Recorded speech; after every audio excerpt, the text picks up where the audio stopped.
I'm also keen to move the conversation onto decision fatigue. Yeah. One of the things Maverick Leaders is all about is making good decisions Hmm. and making decisions fast but are well considered. But like anybody can have decision fatigue. So I'd like you to explain what that is, decision fatigue, Hmm. and then we can take the conversation beyond that to see what we can do about it, or whether it's normal to have decision fatigue, perhaps, and maybe we should embrace it as one of those different types of rest. Maybe decision fatigue is, a creative rest. I create clear thinking and decisive leaders who can amplify their influence. Contact me to find out how I can help you or your organisation. And today our guest is Jodi Hume. How are you doing, Jodi? I'm doing great. Excellent. Jodi, you've got such a wonderful smile. What keeps you smiling in the world? Laughter for sure. And finding humor in things. When I was growing up, in our family, we used to say, like, if it makes for a good story later, it's a good day, regardless of what happens. So we're finding the humor in things for sure. Mm. And tell me more about you. So I grew up in West Virginia and I was third. So I guess I'm a third generation entrepreneur, which I actually didn't put together as to part of why I do what I do until I was actually on a podcast about a year ago and it clicked. Um, as that was a big part of my childhood, was sitting around the table as entrepreneurs were grappling with decisions that weren't easy, or grappling with the decision that they made last week that they were course correcting from. So that was kind of my upbringing. My mom involved me in a lot of those conversations. And then I came to Baltimore to go to college, and I've been here ever since. Mm. You know what? Thank you for that. I think it's interesting actually having those conversations about entrepreneurship Mm. as opposed to conversations about the office job. Yeah, well, I got a little bit of both. My dad had a very traditional corporate. Both my parents were music majors in college, which is also a huge part of my life. Like, everyone in my family sings and or plays instruments. So they were both music majors. He went a more corporate route, and my mom went a more entrepreneurial, and then ultimately also executive director of nonprofits route, which is kind of like running a company. They're still very similar. So I got a little bit of both backgrounds, but then both of her parents were entrepreneurs, which is particularly fascinating to me, given that, in the 40s and 50s, it was not that common for women to own their own companies. And my two grandparents each owned and ran their own companies. So Wow, that's so cool. What do yeah. you think the knowledge of that? What did you think they gave you to carry Mm. forward? What did they leave with you, do you think? That is such a great question.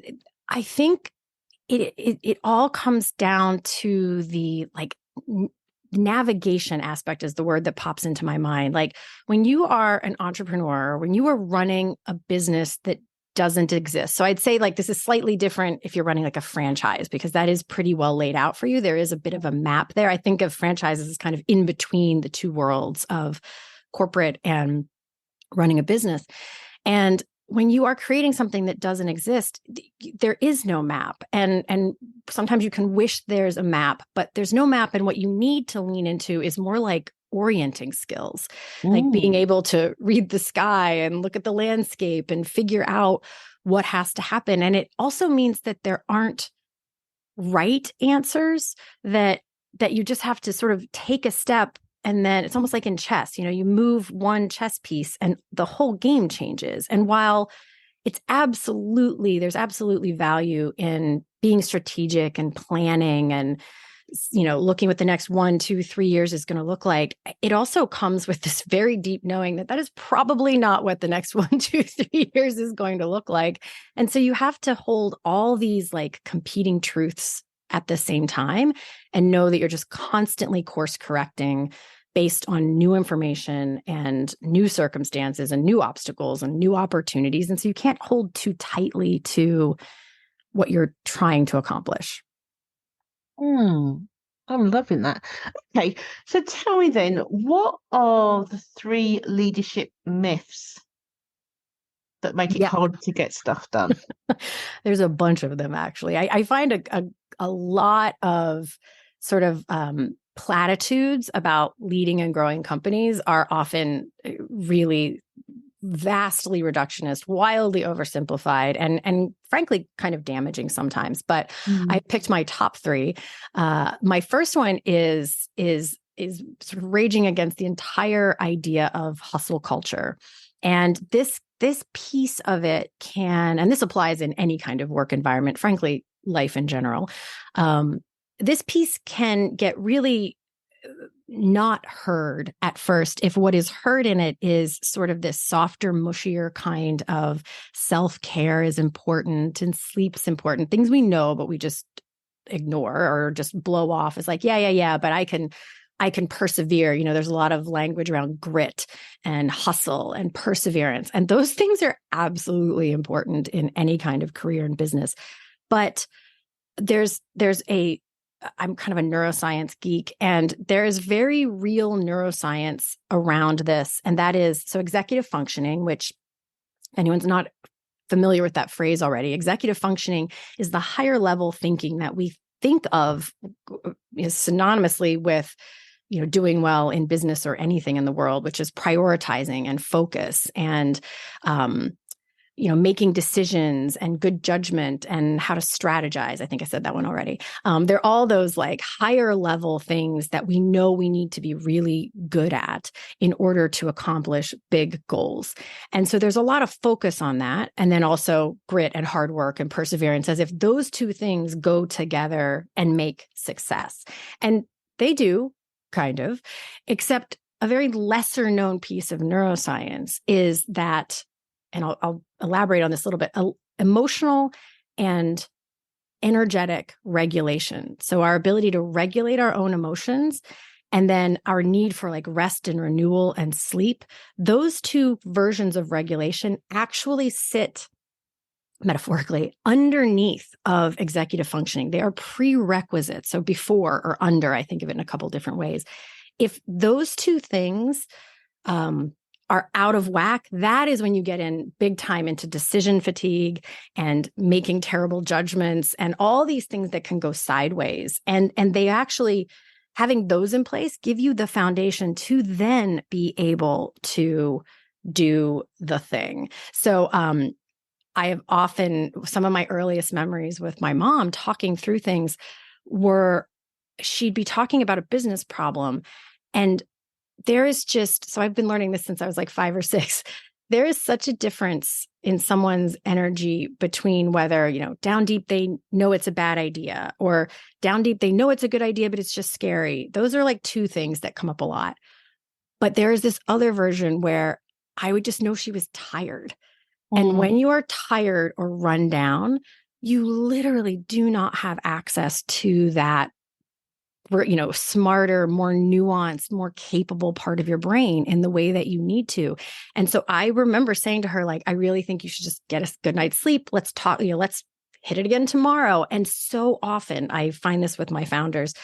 I'll say, I think you're tired. Sometimes like today tired, and sometimes like deep bone, the gum is losing its flavor kind of tired. But they'll check back the next day. They'll be like, never mind, I know what I'm doing. That's not indecision. But the reason this is also important is that prefrontal cortex, the front of your brain that's responsible for all of this, uses it is the hungriest part of your brain in terms of brain fuel. And it is in charge of decision-making as well as judgment and impulse control and whatnot. So we all have a very visceral experience of this. I don't know about you, but I will wake up in the morning and with clear determination to not eat the cookies or the chips or whatever it is in the moment that I'm planning to do with my health, or drink more water or whatever. And you do well with that through like the morning and even sometimes the afternoon. And then at night, you are eating an entire sleeve of Girl Scout cookies with a bag of chips. That is because you have like worn out that energy that the front part of your brain has like gobbled up. And so it does not have the capacity for impulse control or finer, more strategic, long-term decisions versus short-term impulses. And so there's just 1,000 ways in which we hamper our ability to make decisions when we run ourselves into the ground. And last thing on that is that, and then we could definitely dig into the decision fatigue part of it more. But, in the startup world, there's this sort of saying, like, you bet the jockey, not the horse. Investors say that a lot. And yet the vast majority of sort of this hustle culture grit vibe is like, if you had this amazing jockey and you're going to like, walk him up and down in the rain and bare feet and like on slice, run them into the ground, that is so counterproductive to actually being smart. And having, like, when you look at the studies, it actually decreases your cognitive performance on like IQ tests, like 10 points sometimes if you are not rested. Entrepreneurs are terrible at resting. Successful type A people are terrible at resting. That's why I promote like the 7 kinds of rest, because there's a really wide variety of ways you can get that renewal that do not have to look like laying down and taking a nap or, completely chilling out. We tend to be terrible at those things. Okay, thank you for that. It's a bit to unpack. I can't move on without finding out about these 7 types of rest. Oh, okay. I'm not gonna be able to remember. I think I'll be able to remember them all. So obviously there's physical rest. That's a way one. And I do have, we can get to this later, but I have a little PDF for founders that like breaks this out and gives you some ideas. It applies for anyone though. So there's mental rest. There's physical rest, which is obvious. There's mental rest.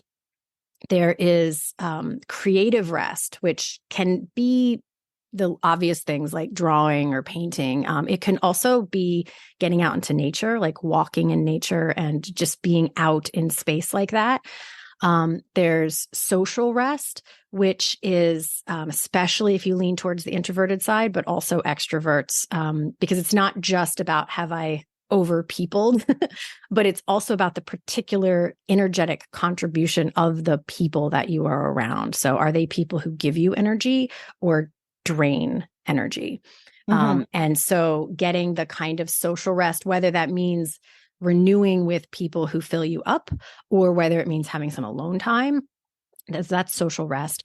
There is sensory rest, which especially in this day and age, we are just bombarded with between our phones and our computers and just all the stuff.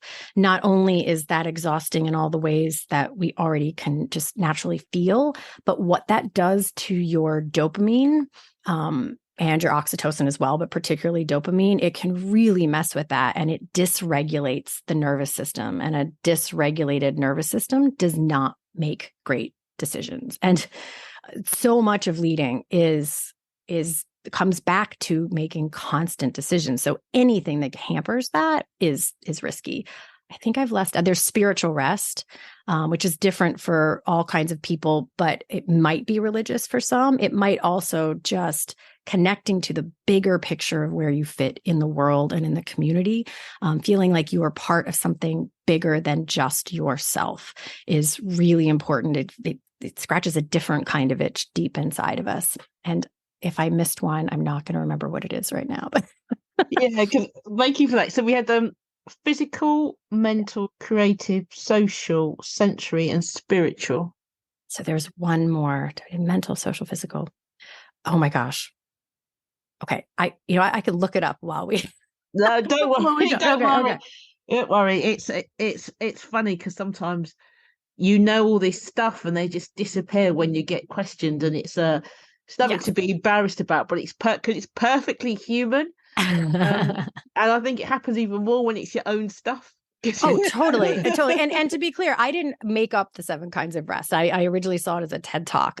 But because so many of my clients aren't good at finding their own ways to renew, I started leaning on it, say like, I know you're not going to sit down and rest, but like scan this list and see what might be a draw for you. Where else can you find renewal? And I think of it as like tanks, these like energy tanks. Like, what do you need to fill that tank back up, especially in the last few years? I'm seeing this across the board in the companies that I work with, where people's energetic resilience, it's like, your bank sometimes has overdraft protection. And I feel like energetically, over the past few years, we all lost our overdraft protection. So we used to be able to kind of handle a little bit of a deficit because we had that sort of storage sitting there.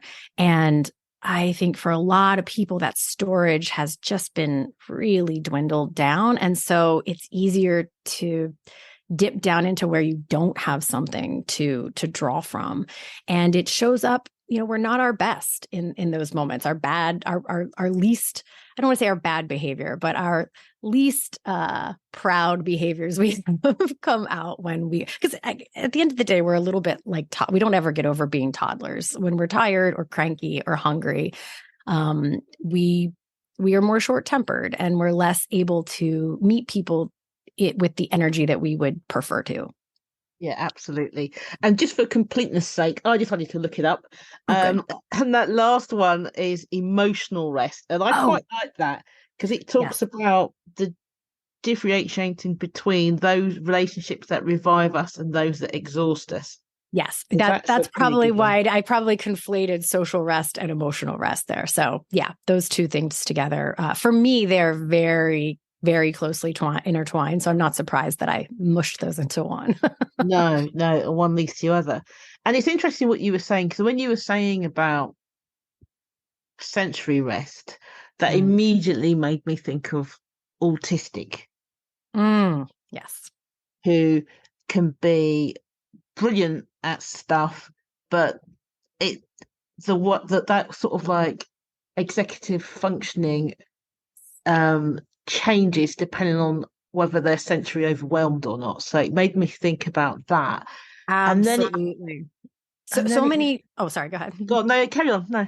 Well, so many entrepreneurs, I haven't actually seen statistics on this, but in my vast personal experience with entrepreneurs, so many of them are at the very least neurodivergent in some way. They may not be, far enough on that continuum that it falls into the spectrum for autism, but neurodivergence, it absolutely coexists with all the things that make entrepreneurs. Their brains think differently, they work differently, they take in information differently. When both my kids were diagnosed with their language-based issues and learning issues. And when we saw them in their reports, my husband and I were both like, oh, this explains so much. Like, oh, that one's me and that one's you and that one's both of us. But we all have different kinds of sensory issues mixed in there. Like with my kids, it's much more physically based. Like they have a lot of like physical sensory overload easily. For me, it's auditory. I get really overstimulated auditorily very quickly. And it shuts down your brain. Like I've just come to terms with it. Like if we're at a restaurant and both my kids and my husband are all talking, I actually have to ask them to pause for a second so that I can read the menu and decide what I want, because I can't block out those other conversations in that moment. I just can't. And so that I can't process, because your brain, I think that's one of my favorite things about this work is just relaxing unapologetically into what your brain actually needs and not writing a narrative of shame or problem around it, and just saying, I have this machine in my body that rules everything, and that is my brain, and this is what it needs in order to function at its best. And that's what I need to be able to be a good entrepreneur and a good mom and a good friend. So that's what we're working with. Yeah, I think that's interesting. Let's listen to a quick advert. The Maverick Paradox.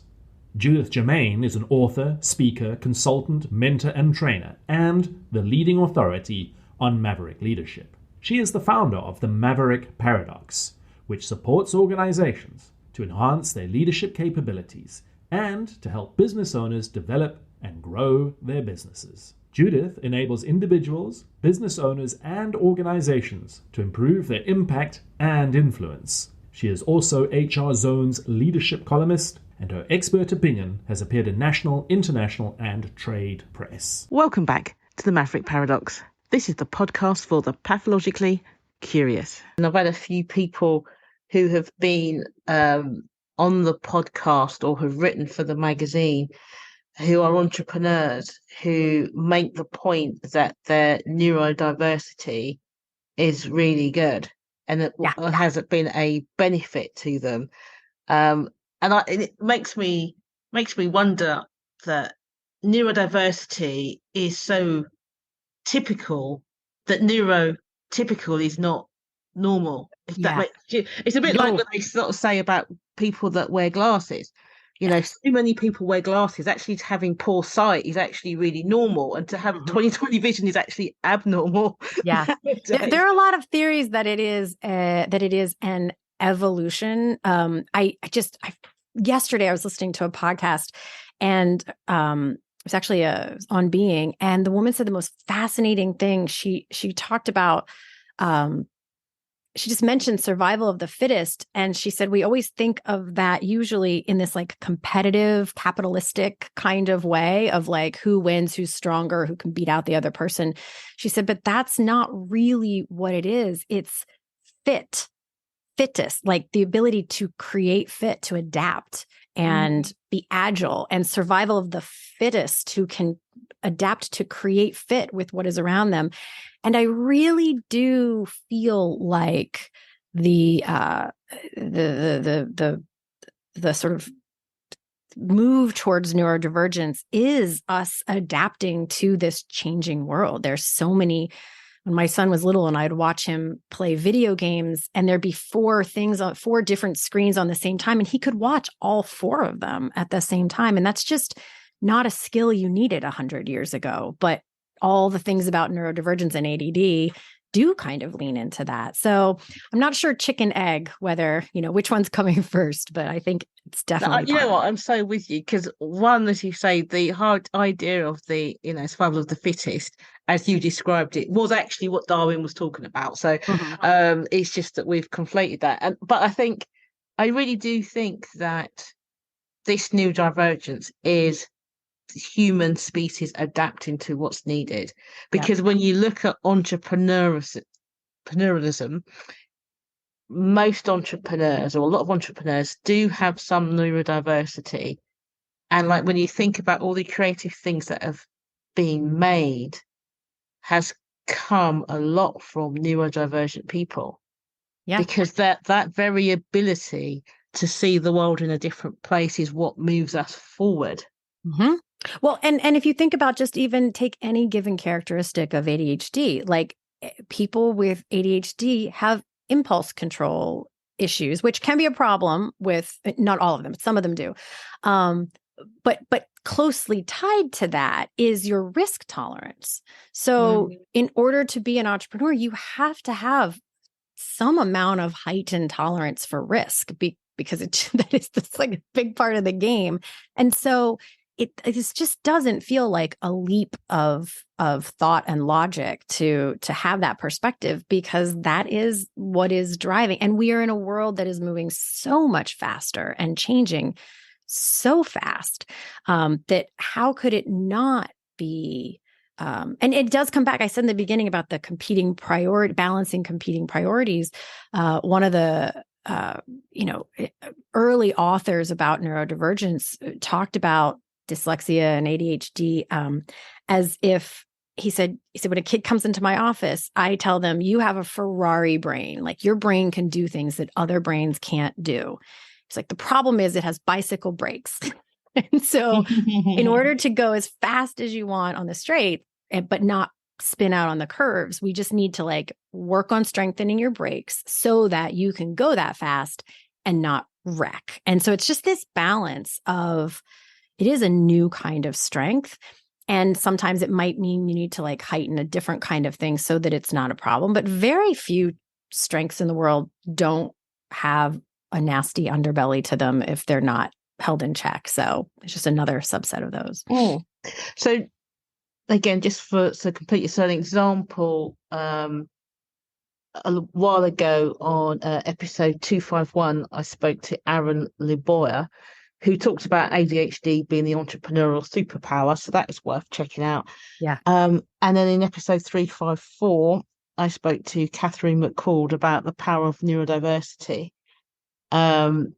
And again, another interesting episode to see Yeah. things different. I think, if anything, those that are neurotypical, and I count myself amongst them, we all need to open our minds really and to start seeing the power of real cognitive diversity, and and build from that. Mm-hmm. However, I'm also keen to move the conversation onto decision fatigue. Yeah. One of the things Maverick Leaders is all about is making good decisions Mm-hmm. and making decisions fast but are well considered. But like anybody can have decision fatigue. So I'd like you to explain what that is, decision fatigue, Mm-hmm. and then we can take the conversation beyond that to see what we can do about it, or whether it's normal to have decision fatigue, perhaps, and maybe we should embrace it as one of those different types of rest. Maybe decision fatigue is, a creative rest. Yeah. So it is normal.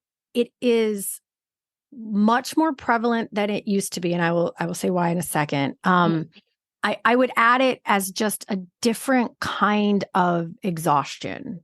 So like it's not that it's not normal, but it is a symptom of being worn down. And it is a symptom of how many decisions that we had to make. I mean, I talked about decision fatigue before COVID, but it became a hot topic during COVID because especially in those first first year even, everything was a decision. I mean, if you think back I remember thinking, oh my goodness, like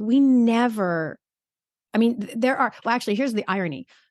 It always was, but it got heightened to this level of where every decision felt almost like a life or death situation. Like we're going to the grocery store and we don't know yet if it's transmitted on things. Like, do we have to wipe down our groceries? Like just this level of decision heightened where everything was complicated and there were so many unknowns. I mean, that is where you're fraught with the potential for decision fatigue, is when uncertainty is really high.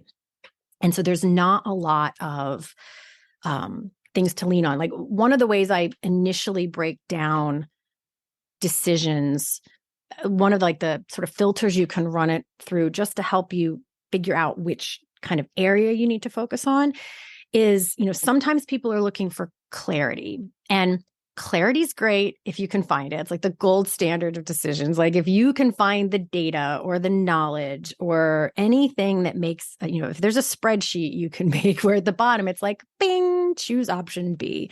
That's fantastic. And a lot of times that is possible, or at least closely possible.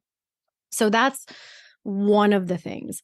But then there are so many places in business, especially entrepreneurship, especially where it's not laid out for you with a map, where you need to lead more into what I categorize as like confidence. So, and by confidence, I mean like inner knowing. Like I know enough that it's close enough. I can't make a spreadsheet, but I can sort of make a pros and cons list, or, I've thought this through and I'm not going to know what's the right decision, which actually is the second leadership myth, which is like imagining that you have to have all the answers as opposed to the questions, which is far more important.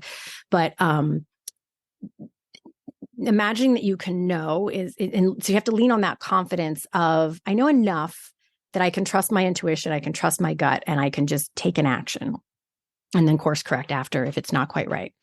The third category, which happens so much more often than we wish was the case, is more like courage, where we actually can't know. There's not enough. And this is where I feel like this part really wore us down during the pandemic and it has just left people at a deficit, I think, where you can't know. The information doesn't exist yet.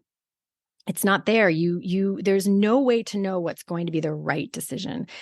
And this, one of my favorite ways to find your courage to take action, because the real issue with decision fatigue is when it keeps us in place, when it keeps us from making a decision. That is where the real risk is. Like the deep risk is when you are just hovering in decision paralysis. That is where the problem is.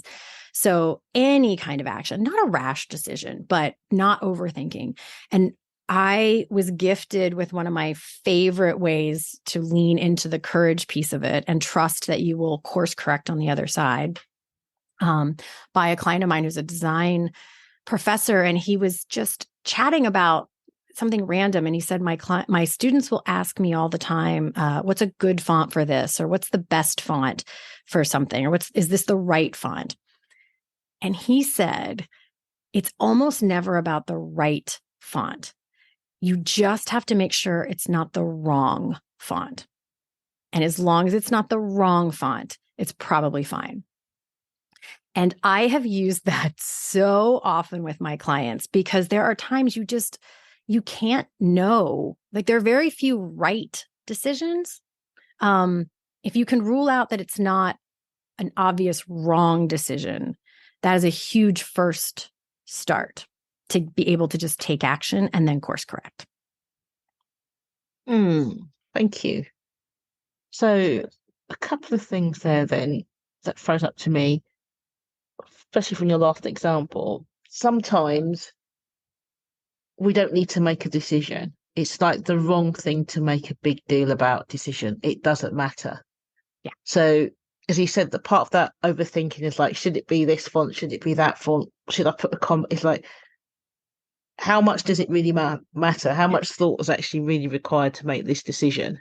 Yeah. As my sister said to me one time when we were trying to pick out a present for our mom when I was in high school, because I can be very indecisive, ironically, for myself. I'm great at helping other people make decisions. I can like, it's like my version of I See Dead People. They talk and I just like see all the things. I'm like, here we do, find the logic. But in my own head, I get into this like snarl. And we were trying to pick out a present and I couldn't decide between these two things. And she said, look, if you're having that much trouble deciding between them, there's probably not that much of a difference between how great they are for it. And I was like, oh, that's a great point. Like and so now when I catch myself overthinking, I'm like, I'm having trouble deciding between these because there isn't that big of a distinction between them. So just pick one and move. And what about, could it be a case of the need to be right matters too much? Yes. Do you know what I mean? It's like you look at something and you're like, this has to be right. This has to be right. When it's, it's like, what does it matter? I remember like this person that I know always wears the different socks, right? So they'll have one black sock and one black sock. And I would say, but you have two sets, you have blue and you have black. And what, why is that? And they said, because it doesn't matter. And then they said, it's now become my style. And I thought, actually, that's kind of cool because it starts off in the morning when it's dark and you reach for two pairs of socks, and then and I've certainly done this, I remember, and then you end up going to work and then you're like, oh, they're different colours. Like in the dark, they both look black and the one's black and one blue. And then it's like, well, the way that she's gone, like I do it so often, it's now my style. It's expected that I'll have different socks on, and I was like, oh, that's kind of a cool way of looking at it. Well, this is really funny that came up because about 12 years ago, probably at this point, I went to an all-day thing about an hour from here. It was a workshop with a bunch of people I knew. We were there all day. I got back in the car. This is very ironic because literally the earrings that I'm about to tell you about, these were the one I'm wearing right now. One of them was this. I get in the car. In my right ear, I have one of the earrings I am oddly wearing today. And in my other ear, I have this other orange, like beaded, it almost looks like some sort of like Indian kind of like a droopy Indian, whatever. It doesn't matter. Same-ish color, totally different earrings. And so that's in the end of the day. So all day I've been wearing these two very distinctively different earrings. And I took a picture of it and posted to the Facebook group that we were all in for this program that I was in. And I was like, thanks, guys. Someone could have told me that I was wearing two different earrings. And 3 people commented, That's so funny. I thought you did it on purpose. And the one woman said, I was sitting across from you at lunch and I thought to myself, I wish I had the courage to be as like artsy and creative and different as Jodi does, because I would have never thought to wear 2 different earrings. And she's so brave. I was like, no, she's just scattered. But how fascinating is it? But that really debunks this whole perception that we have that people are watching us. And if we don't get it exactly right, that they notice and they judge us and they write it in our permanent file that we are fill in the blank with whatever narrative you personally use, stupid, whatever, incompetent, when in fact, one of the most powerful things that you can do as an entrepreneur is create a culture where not being right is actually celebrated. Like if you want people to be innovative, you absolutely must create a culture where it's okay to mess up, because you cannot have both of those things. If you get your finger slapped every time you make a mistake, people will not try things that they aren't pretty guaranteed will be right. And that bogs down every system. So if you want to move fast and innovate and be fit, as we say, be the fittest and agile, you have to dismantle these like old, outdated narratives about leadership and success is about getting it right. I don't know if you've ever heard this, but like the space shuttle's never on course. They have to like it to the right, and then it's immediately off course. And it's just a question of how long they wait before they it back to the left. Far more complicated than that. But that is the only way they can get things to places in space, is just by relying on course correction as information comes in. And so letting go of getting it right, trust me, inside of my central nervous system, still has a white knuckle hold on being right, but you can talk it down with some logic sometimes. It's interesting. Thank you for that. Because I was just thinking when you was talking about making mistakes for innovation, and everybody talks about that. Mm-hmm. And I was thinking, do I agree with that? I like to think about things like that. And I was thinking, to a point, I think when people, because I think sometimes people misunderstand what innovators are saying. I think sometimes they hear, it doesn't matter if it's right or wrong, you can just do anything because that's innovation. That's an excellent point. Yeah. It's not what people are saying. I think what people are saying is that it can be right enough. It can be right enough, and it can be a step along the way. Yeah. And it can be like there's this amazing video. I think it's David Sivers. I think it's called Why We Need to Be Wrong. And it's kind of a long video, but there are parts of it that I absolutely love. And one of them was about this study they did at like a pottery camp or something, or a class. They broke the group into 2 groups, and they told one group that they would be judged at the end of the class on their very best piece that they submitted of sculpture, pottery, whatever. The other group was told that they would be judged on volume. And so just make. And so then at the end of the day, at the end of the course, they put all the pieces in a big room and had them judged by experts. And I will point out that someone was like, yeah, but there were just more of the others, but they figured it out statistically.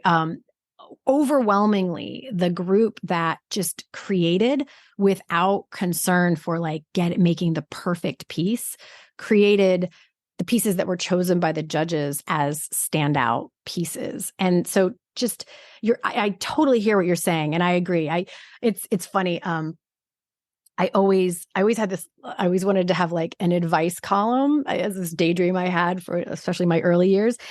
And my issue with it is that I feel like every piece of advice has like a yes, but to it, to exactly your point. It's like, it's not about it's not like quality doesn't matter. It's not like doing your best doesn't matter, but you can get paralyzed by trying to get it right.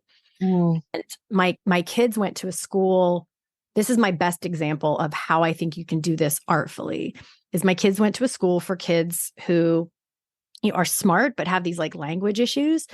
And so they had a rule that spelling only counted if it was a class where spelling was the point, like where you're trying to learn vocabulary words or that kind of thing, because what they didn't want and what they knew from science was that if kids in all these other classes only choose to answer the question on the paper with words that they know how to spell, that limits their exploration of language, which limits their comprehension skills later in learning, as well as like to other things. So they recognized we want kids to write with reckless abandon, regardless of spelling in all these other places, because we're that's not what we're trying to teach them over here. We're trying to teach them a different skill that is not spelling. So who cares how they spell it as long as we can figure out what it is. Over here, the point is spelling. So that's where spelling will matter. But so to me, it's this really like fine-tuned discernment of what you're trying to create. If you're trying to innovate, then a looser grip on getting it right is right. If you are a nuclear facility, then yeah, we're not going to have a loose grip on getting it right. Homer Simpson in there. Right, like exactly. Like we're going to check every box in detail. We don't want people using their best judgment or getting creative. Like, so discernment is a word that I think is super important in anything you're talking about leadership, always. I like that. And not just because I wrote an article about leadership discernment. But also because. So we talked about the 3 myths, but we only did 2. Can you remember the third? Yeah, the third is, and it is my biggest beef, which is I don't know who or when that phrase, like it's lonely at the top, was ever created, but it's absolute nonsense. And it can absolutely feel lonely at the top. And as you go up in the ladder, as you have more and more responsibility, there are less people that you can talk to from a confidentiality standpoint, from a people who actually get it, from a responsibility standpoint of there are just conversations that it doesn't make sense, that there are all these factors. I even had a client who started with me out of a group that she had been in because she said, oh my gosh, we just did a friends and family round. And now everyone that I verbally process with has some kind of investment in my company, even my husband. And, while he'll share with, he can talk to me as a husband, but I know he's an investor. So there are things that I feel a little awkward talking to him about. There's a million reasons that it gets harder to feel like you are not alone. However, it is one of the most devastating things that you can allow to stay your experience is letting it be lonely at the top. This also goes back to decision making. Most especially, as I mentioned with that client, if you are a verbal processor, if you are someone who needs to like say it out loud and think out loud to get to the nugget of a thing, then it's crucial that you have someone that you can talk to. And it doesn't have to be the same someone that you can bounce things off of. Other peers, other CEOs, other leaders, people, it's a bit of a matrix to figure out who that is from a trust and confidentiality standpoint. But taking a very strong kind of zero tolerance policy on not letting it be lonely, because not only does that get in the way of decision making, but if you remember back to that first myth, the emotional regulation and energetic regulation are foundational before those higher level things. And leading and entrepreneurship is, I used to say an emotional roller coaster, but then one of my clients was like, roller coaster, that's only like up and down. It's more like a gyroscope. It goes like up, down, round and round and round. And the highs, having a place where you can take what I think of as like both ends of real.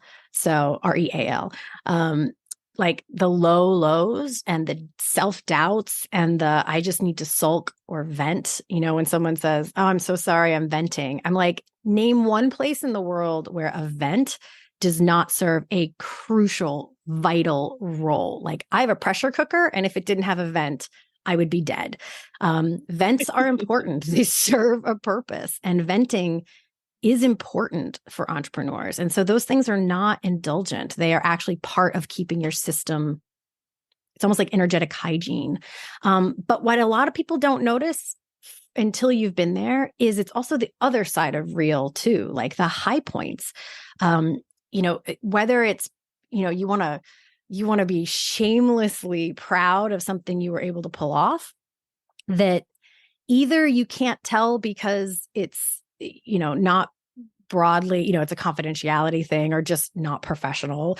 But sometimes it's because you don't have someone who really understands what it took to pull that off. You might have someone who cares about you that will cheerlead you on, but if they're not steeped in the world you're living in, they may not, they don't fully know what it was entailed. I don't know. It's almost like when your mom tells you you're pretty or something. You're like, yeah, of course. You're just saying that. Like, you're my mom.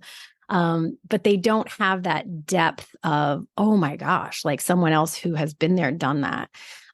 So having this matrix of people, whether it's other business folks who have been there and done that, or it's just someone you feel emotionally safe with to talk about what's going on, or a thought partner. And that can come in a variety of different people. But that's why I run groups for entrepreneurs as well as like one-on-one work, because having someone who doesn't have a horse in your race, who can think along with you is just absolutely crucial for keeping those decisions flowing. Some people don't need that. My husband would never need that. He's an internal processor. He does not even understand why some people might need that kind of like talking things through. But for a huge, like if you are that kind of person, then I will go so far as to say, if it feels lonely at the top, you're doing it wrong. That's the most, I leave a lot of space for like individual preference, but if it feels lonely, then that is a symptom that you have an unmet need that needs to be met to keep you in optimal performance. I like that.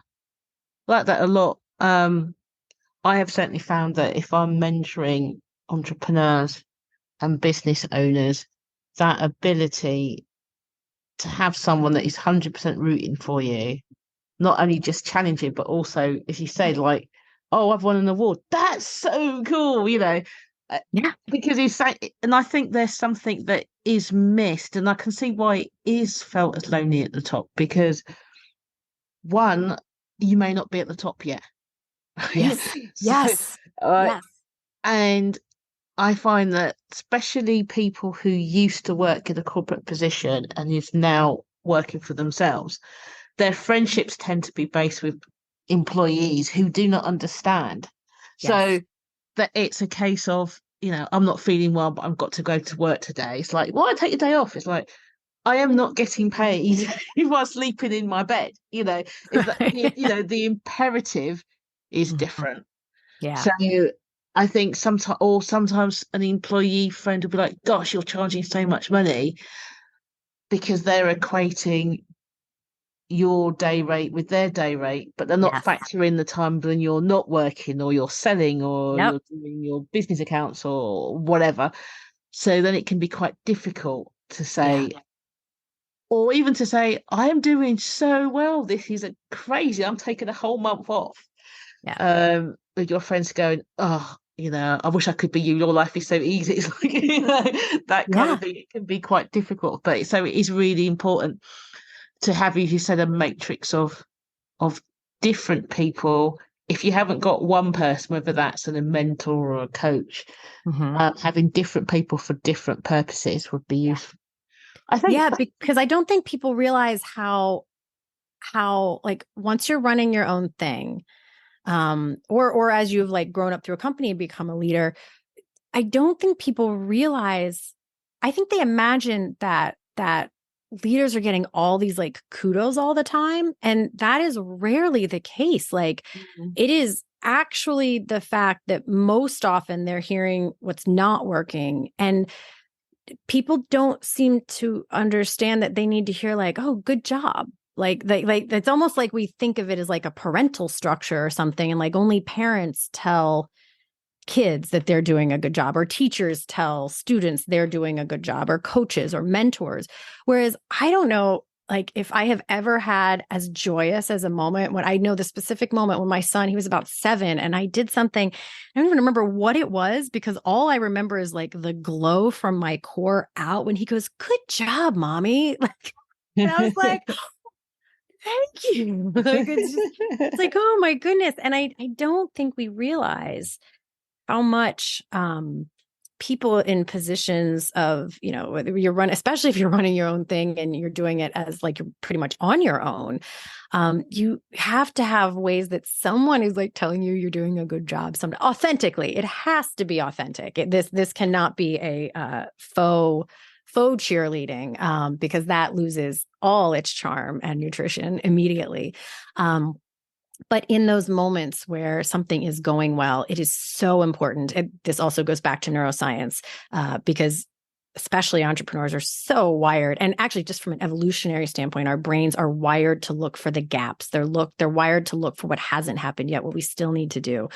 We have to force ourselves to notice what went well, how far we've come in a year.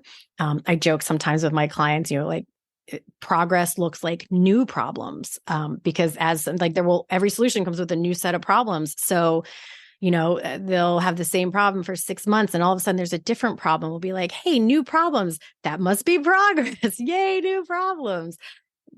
Being able to look back and see where you have grown, that is the foundation on which we then do the new things. And you cannot overlook that part. Your brain needs to know what you have done well, so that it knows kind of what solid ground it's standing on. And it builds into that confidence and courage. Like, I can trust my instincts. I did, like, a couple things didn't go right, but look at all these things that went well. Let me stand on that and reach from here instead of 5 ladder rungs down where I was feeling before I reflected and kind of drank that in.